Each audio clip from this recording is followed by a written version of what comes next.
அன்பார்ந்த ஆசிக் தோழனியர்களே, இந்திய நாட்டில் முஸ்லீம்களை தனிமைப்படுத்தக்கூடிய வேலையை தொடர்ந்து இந்த ஆர்எஸ்எஸ் பாஜக சங்கிகள் செஞ்சிட்டு இருக்கிறாங்க. முஸ்லீம்கள் மீண்டும் மீண்டும் அவங்களுடைய தேசப்பற்றி நிரூபிக்கக்கூடிய ஒரு இடத்தை நோக்கி வலுக்கட்டாயமாக தள்ளிட்டு இருக்கிறாங்க. முஸ்லீம்கள் மனிதநேயத்தோடு செய்யக்கூடிய உதவிகளை கூட தீவிரவாதத்தோடு முடிச்சு போடக்கூடிய வேலையை தொடர்ந்து இந்த ஆர்எஸ்எஸ் பாஜக செஞ்சிட்டு இருக்கு. அந்த அடிப்படையில் கடந்த 30 நாட்களாக டெல்லி ஜந்தர் மந்தரில் காக்ரோச் ஜனதா பார்ட்டியுடைய தலைவர் அபிஜித் தலைமையில் தொடர்ந்து ஆர்ப்பாட்டங்கள் போராட்டங்கள் நடந்துச்சு. அதில் சோனம் வாங்சுக் உண்ணாவிரதம் மேற்கொண்டு கிட்டத்தட்ட 20 நாளுக்கு மேலே உண்ணாவிரதம் மேற்கொண்டு அதை பெரிய ஒரு தாக்கமாக இந்திய அளவில் உலக அளவில் ஏற்படுத்தி அதன் விளைவாக நேற்றைய தினம் அவர்கள் வைத்த பிரதான கோரிக்கையான கல்வித்துறை அமைச்சராக இருக்கக்கூடிய தர்மேந்திர பிரதான் பதவி விலகணுங்கிற அந்த கோரிக்கை என்பது நேற்றைய தினம் நிறைவேற்றப்பட்டது. இதில் ஒரு சுவாரஸ்யமான விஷயம் என்னென்னா, 1997 ஏபிவிபி இருக்குல்ல, மாணவர் அமைப்பு, இந்த சங்கிகளுடைய மாணவர் அமைப்பு, அந்த மாணவர் அமைப்பில் இருந்து ஒடிசாவில் அங்கே இருக்கக்கூடிய கலெக்டர் ஆஃபீஸ்க்கு முன்னாடி ஒரு தேர்தல் தாள் வெளியிடப்பட்ட லீக்கான அந்த விஷயத்தை கண்டித்து இதே தர்மேந்திர பிரசாத் 1500 மாணவர்களை ஒன்று திரட்டி ஒரு ஆர்ப்பாட்டத்தை மேற்கொண்டார் 1997. இன்னைக்கு அதே பேப்பர் லீக் விஷயத்தில் தான் தனது பதவியை ராஜினாமா செஞ்சிருக்கிறாரு. இப்போ ராஜினாமா எந்த அடிப்படையில் செஞ்சிருக்கிறாரு, மாணவர்களுடைய போராட்டம் எந்த அளவு தாக்கத்தை ஏற்படுத்தியிருக்கு அப்படின்னா, அது ஒரு பெரிய அளவில் ஆட்சியை கவிழ்ந்துரும் அப்படிங்கிற அளவுக்கு பாஜகவுக்கு அச்சம் வர ஆரம்பிச்சிருச்சு. ஏன்னா இது ஒரு கோரிக்கையாக இருக்குது, நாளைக்கு இது பல கோரிக்கையாக மாறி பல்வேறு வடிவங்கள் பெற்றோம் அப்படிங்கிறதுனால தான் இன்னைக்கு தர்மேந்திர பிரதான் பதவி விலகி கேட்டார். அது எந்த அளவு வடிவம் மாறும்னா, பாஜக பதவி விலகணும், மோடி மன்னிப்பு கேட்கணும் அப்படிங்கிற இந்த பாசிச எதிர்ப்பு அப்படிங்கிற நிலையை தாண்டி இந்த சனாதன எதிர்ப்பு அப்படிங்கிற நிலையை நோக்கி அது கொண்டு செல்லும்.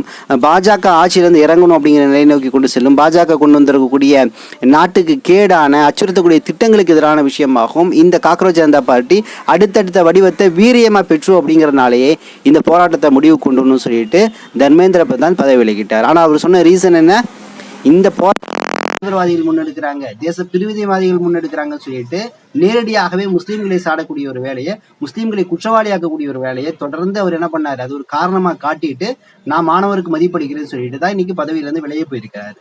இருந்த பொழுதும் காக்ரோச் ஜனதா பார்ட்டி இதை பெரிய வெற்றியாக கொண்டாடலை.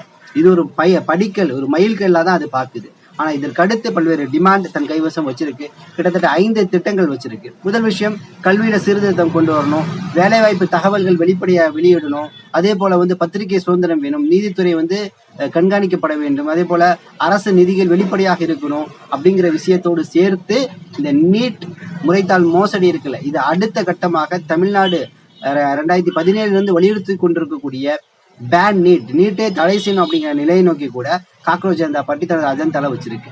அப்ப குறுகிய காலத்துல ஆரம்பிக்கப்பட்ட இணையத்துல ரொம்ப ஃபேமஸ் ஆகி 23 மில்லியனை தாண்டி இருந்த இந்த காக்ரோச் ஜனதா பார்ட்டி இன்னைக்கு இவ்வளவு பெரிய இம்பாக்டை ஏற்படுத்தி இருக்கு. அது டெல்லியில மையமா வைத்து இது செய்தால் கூட இந்தியா முழுக்க பல்வேறு மாநிலங்கள்ல காக்ரோச் ஜனதா பார்ட்டி கரப்பாம்பூச்சி கட்சியோடு சேர்ந்து பல்வேறு அமைப்புகள், டைஃபி ஆகட்டும், எஸ்எஃப்ஐ ஆகட்டும், இன்னும் பல்வேறு மாணவ அமைப்புகள் ஒன்றாக சேர்ந்து தங்களது களங்களை வலுப்படுத்தி இருக்கு. இந்த தமிழகத்துல பாத்தீங்கன்னா சென்னையில இது சம்பந்தமான ஆர்ப்பாட்டங்கள், நீட் பேன் பண்ணணும், அதே போல இந்த தர்மேந்திர பிரதான் நடைபெற்ற அந்த ஆர்ப்பாட்டங்கள், போராட்டங்கள் எல்லாரும் கலந்து கொண்டார்கள்.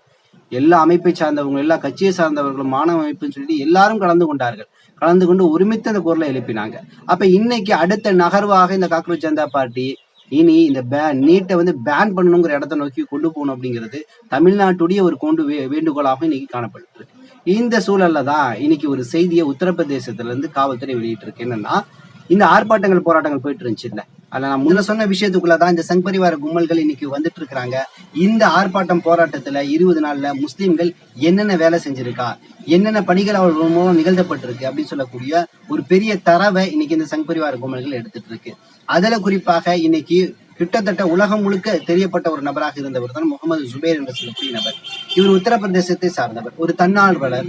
இவர் வாண்டடா இந்த 20 நாள் 25 நாள் போராட்ட ஆர்ப்பாட்டங்கள்ல உணவு பொட்டலங்கள், தண்ணீர்கள் சொல்லிட்டு அளப்பரிய விதத்துல இங்க இருக்கக்கூடிய அந்த மாணவர்களுக்கு தொடர்ந்து கொடுத்துட்டு இருந்திருக்காரு. இந்த ஒரே காரணத்திற்காக அங்க இருக்கக்கூடிய காவல்துறை அவர் மேல சில தாக்குதலை ஏற்படுத்தியிருக்காங்க. அது மட்டும் இல்ல, அவரை இப்ப பிடிக்கணும், அவரை பிடிச்சு விசாரிச்சா இந்த போராட்டத்துடைய மூலம் தெரிஞ்சிடும் அப்படிங்கிற அளவுக்கு அவரை வேறொரு கண்ணோட்டத்தோடு இந்த விஷயங்களை கொண்டு இன்னைக்கு உத்தரப்பிரதேசத்துடைய காவல்துறை இன்னைக்கு முயற்சி பண்ணிட்டு இருக்கு. இதை கேள்விப்பட்ட காக்ரோச் ஜனதா பார்ட்டியுடைய தலைவராக இருக்கக்கூடிய அபிஜித் ஒரு எச்சரிக்கையை கொடுத்திருக்காரு. நீங்கள் முகமது ஜுபேரை தேடிட்டு இருக்கிறீங்க, இது மிகப்பெரிய தவறு. அவரெல்லாம் நீங்க எதுவுமே செய்ய முடியாது, தொட்டா கூட முடியாது. அவர் எங்களுக்கானவர்.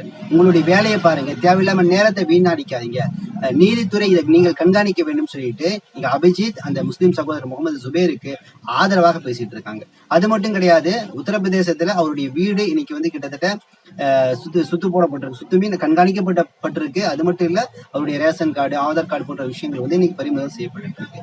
அப்ப ஒரு முஸ்லீம் இந்தியாவில் ஒரு மிகப்பெரிய ஆர்ப்பாட்டங்கள், போராட்டங்கள், இந்தியாவுடைய முக்கியமான விஷயங்களுக்கு, திருப்பங்களுக்காக, இந்த பாஜகவுடைய தீய சக்தியிலிருந்து மக்களை பாதுகாப்பதற்காக எடுக்கக்கூடிய போராட்டங்கள்ல உதவி செய்ய போனா கூட அவர் மூலம் அந்த போராட்டமே ஒரு செயற்கையாக உருவாக்கப்பட்டது, தூண்டப்பட்டது அப்படிங்கிற அளவுக்கு சித்தரிக்கக்கூடிய வேலையை தான் இன்னைக்கு பாஜக செஞ்சுட்டு இருக்கு. இந்த போராட்டம் ஆரம்பிக்கும் போதே இது மக்கள் நலனுக்கான போராட்டம், நம் பிள்ளைகளுக்கான போராட்டம், நீட் என்பது நிச்சயமாக தடை செய்யப்படணும் அப்படிங்கறதுல மாற்று கருத்து இல்ல. அப்படிப்பட்ட போராட்டத்தை கூட என்ன பண்றாங்க, இந்த போராட்டம் இல்ல, நீங்க கால்நடுக யார் புரட்சிகரமாக போராட்டங்களை முன்னெடுத்தாலும் அதற்கு பல்வேறு பெயர்களை வைப்பாங்க. பின்னாடி தீவிரவாத கும்பல் இருக்கு, தேச பிரிவினைவாதிகள் இவங்கன்னு சொல்லிட்டு இந்த சங்கி கும்பல் பரப்பிட்டு இருக்கும். அப்படிதான் இதுல செயல்பட்ட அந்த சோனம் வாங்சுக சீனாவில இருக்கக்கூடியவர் இவரு.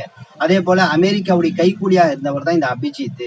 மாணவர்கள் எல்லாமே பாகிஸ்தான்ல இருந்து வந்தவங்க அப்படின்னு சொல்லிட்டு ஒரு போலியான சித்தரிப்பை வந்து தொடர்ந்து இந்த சங்கிகள் வந்து ஏன் கோதி மீடியாக்கள் கூட பரப்பிட்டு இருந்துச்சு. ஆனா இன்னைக்கு முஸ்லீம்களுடைய பங்களிப்பை இன்னைக்கு கேள்விக்கு உள்ளாக்கி ஒரு பெரிய பதற்றத்தை வந்து இந்த சங்கி கும்பல்கள் உருவாக்கிட்டு இருக்கு.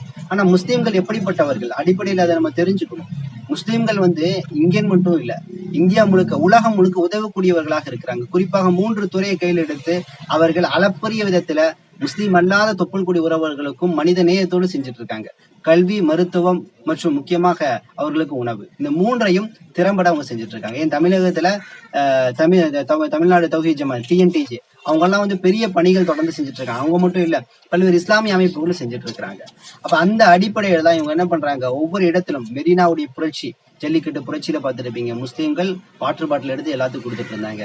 இன்னைக்கும் பல்வேறு ஐயப்பனுக்கு மாலை போட்டு போகக்கூடியவர்கள், பழனிக்கு பால் காவடி எடுத்துட்டு போகக்கூடியவர்களுக்கு உடல் ரீதியாக பல்வேறு விஷயங்களை உதவுறாங்க. அதாவது அவர்களுக்கான மருத்துவத்தை கொடுக்குறாங்க, உணவு கொடுக்குறாங்க, கால்வழி அதுக்கு சாட்சி வாங்கி கொடுக்குறாங்க என்று மனிதாபிமான அடிப்படையில் அவர்களுக்கு பொருளாதார உதவிகளை செய்யறாங்க அப்படிங்கிற விஷயங்களை பார்க்க முடியுது. அந்த அடிப்படையில மனிதநேயம் கொண்டவர்களாக இருக்கிறாங்க அப்படிங்கிறது நம்ம காலம் ஃபுல்லா நம்ம பார்த்துட்டு இருக்கோம். உலக அளவுல எடுத்துட்டீங்கன்னா பல்வேறு இஸ்லாமிய உதவி அமைப்புகள் இருக்கு. அதுக்கு இஸ்லாமிக் ரிலீஃப் வேர்ல்டு வைடுன்னு ஒரு அமைப்பு இருக்கு. அதே போல முஸ்லீம் எய்டுன்னு இருக்கு. அதே போல பாத்தீங்கன்னா கத்தார்ல வந்து கத்தார் சேரிட்டின்னு ஒண்ணு இருக்கு. அதே போல பாத்தீங்கன்னா இஸ்லாம் ரிலீஃப் அப்படின்னு சொல்லக்கூடிய இளைஞர்கள் சூழ்ந்த ஒரு படை இருக்கு. இது உலகத்துல எங்க முதியவர்கள் யாராக இருந்தாலும் எந்த மதம் சாதினா பார்க்காம அவங்களுக்கான மருத்துவ உதவியை இளைஞர்கள் ஒன்று கூடி செய்யறாங்க. ஃப்ரீயா கால் டாக்ஸி கொடுக்கறது அப்படின்னு சொல்லிட்டு பல உதவிகளை செய்யறாங்க. அதே போல வந்து ஜகாத் ஃபவுண்டேஷன் ஆஃப் அமெரிக்கால இருக்கு, ஜகாத் ஃபவுண்டேஷன் ஆஃப் அமெரிக்கா. இவங்களாகவும் பிறருக்கு உதவக்கூடியவர்களாகவும் அடிப்படையில் இருக்கிறாங்க அப்படிங்கிற விஷயங்களை பார்க்க முடியுது. ஆனால் இப்படிப்பட்டவர்களை அவர்கள் பிரியாணி செய்யும் போது அதுல வந்து மயக்க மருந்தை கலந்துருவாங்க. ஆண்மை குறைபாடு ஏற்படுத்தும் விதமாக அவர்கள் வந்து ஜூஸ் கடை வச்சிருக்காங்களா அதை செஞ்சிருவாங்க. ஜொமேட்டோ ஸ்விக்கில இருந்து உணவு ஒருத்தன் கொண்டு வரானா அதுல விஷம் கலந்துருப்பான். அதே போல டிரைவர் முஸ்லீம் வர்றானா இவன் தீவிரவாதியா இருப்பான்னு சொல்லிட்டு வெகுஜன மக்கள் மத்தியிலையும் முஸ்லீம் வெறுப்பு, இஸ்லாமோபியா என்ற விஷயத்த இந்த RSS சங்கி கும்பல்கள் பரப்பி இருக்கிறாங்க. அப்ப இவர்கள் சங்கிகளுக்கு நம்ம பதில் சொல்ல விரும்பல. ஆனா வெகுஜன மக்கள்கள் இது போன்ற விஷயங்கள் எச்சரிக்கையா இருந்து அவர்களுக்கான பதில் அடியை கொடுக்கணும். முஸ்லீம்கள் எல்லா காலத்திலும் உதவி இருக்காங்க. வெறும் உணவு என்ற நிலை மட்டும் கிடையாது, பொருளாதார உதவி, மருத்துவ உதவி, இன்னும் பேரிடர் காலங்கள்ல அவர்கள் செய்யக்கூடிய உதவிகள், இது எல்லாமே அவர்கள் பெருமைக்காகவோ இந்த நாட்டுடைய குடிமகனானு அப்படிங்கிற அந்த விஷயங்கள் எல்லாம் கடந்து இரையச்சம் கொண்டவர்களாக, இறைவன் மீது நம்பிக்கை கொண்டவர்களாக அவர்கள் இது செய்யறாங்க அப்படிங்கிறது தான் வெளிப்படையா நமக்கு தெரியும். அதை தாண்டி அவர்கள்ட்ட என்னைக்குமே இந்த இறை பற்றுதான் மனிதநேயத்தை அவர்களுக்கு முழுமையாக கற்பித்து அதை வெளிப்படுத்த வைக்குது. அப்ப இந்த அடிப்படையில் இருக்கும் போது இன்னைக்கு வந்து முகமது ஜுனைத் போன்றவர்களை எல்லாம் வந்து காவல்துறை பின்தொடர்வது, அவர் என்ன பண்ணிருப்பார், இந்த ஆர்ப்பாட்டத்துக்கு அவர் தான் ஏற்பாடு பண்ணாரா, ஏன் கொண்டு வந்து ஃபுட்டை கொடுக்குறாரு, தண்ணியை கொடுக்குறாரு, ஏன் இதை ஊக்குவிக்கிறாருன்னு சொல்லிட்டு முஸ்லீம் பின்னணியில இருந்து இந்த போராட்டத்தை வந்து வடிவமைக்கப்பட்டதான ஒரு சித்தரிப்பை வந்து நீங்க ஏற்படுத்திட்டு இருக்காங்க. ஜொமேட்டோ, ஸ்விக்கி போன்ற நிறுவனங்கள்ல இந்தியாவிலிருந்து பல நபர்கள் அந்த ஆர்ப்பாட்டத்தில் ஈடுபட்டவர்களுக்கு உணவு, தண்ணீர் எல்லாமே கொடுத்தாங்க. ஏனென்றால் இந்த ஆர்ப்பாட்டம் வெல்ல வேண்டும். இது அடுத்த கட்ட நிகழ்வு 2029 தேர்தலில் ஒரு பெரிய தாக்கத்தை ஏற்படுத்தும். அதற்கான விதையாகத்தான் இந்த காக்ரோச் ஜனதா பார்ட்டியுடைய இந்த வெற்றி என்பது இன்னைக்கு வந்து கொண்டாடப்பட்டு இருக்கு. சோ இதுல முஸ்லீம்கள் என்னைக்குமே பின்னடையக்கூடாது. நாம் செய்யக்கூடிய மனிதநேய செயல்களை செய்ய வேண்டும்.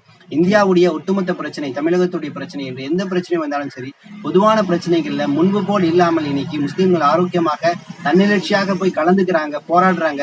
முஸ்லீம்கள்னாலே முஸ்லீம் பிரச்சனையில தான் நிப்பான்னு சொல்லக்கூடிய நிலைகள்லாம் மாறி வெகுஜன பிரச்சனைகள், இந்த மண்ணுக்கான பிரச்சனைகள், மக்களுக்கான பிரச்சனைகள்ல முஸ்லீம் இன்னைக்கு குரல் கொடுக்க ஆரம்பிச்சுட்டான், அந்த வீரியமா செயல்படுத்தவும் ஆரம்பிச்சிட்டான். அப்படிங்கும் போது நிச்சயமாக இங்க ஒற்றுமை என்பது தலையோங்கி இருக்கு அப்படிங்கிறத நம்ம எதிர்ச்சியா பார்க்க முடியுது.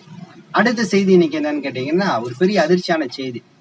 கடந்த நவம்பர் மாசம் 2025 வந்து சவுதியுடைய பட்டத்து இளவரசர் சொல்ல முடியாது, இளவரசர். இந்த இளவரச குடும்பம் என்பது ரொம்ப பெருசு. அதுல வரக்கூடியவர்களை இளவரசர் தான் சொல்லுவாங்க. இன்னைக்கு பட்டத்து இளவரசரா இருக்கிறது முகமது பின் சல்மான். உங்களுக்கு அதுல அப்துல்லா பின் ஃபத்தாஹ் என்று சொல்லக்கூடிய பட்டத்து இளவரசர் கொஞ்ச காலமா என்ன இருக்காருன்னா, அதுல அப்துல்லா பின் ஃபத்தாஹ் என்று சொல்லக்கூடிய சவுதியுடைய ஒரு இளவரசர் கொஞ்ச காலமா மதுக்கும் போதைக்கும் அடிமையாயிடுறாரு. இது ரொம்ப உச்சகட்டமா போனனால கடந்த ஆண்டு லண்டன்ல இருக்கக்கூடிய ஒரு மறுவாழ்வு மையத்திற்கு அவர் அனுப்பி இருக்கிறாங்க. வயசு 29 தான் ஆச்சு.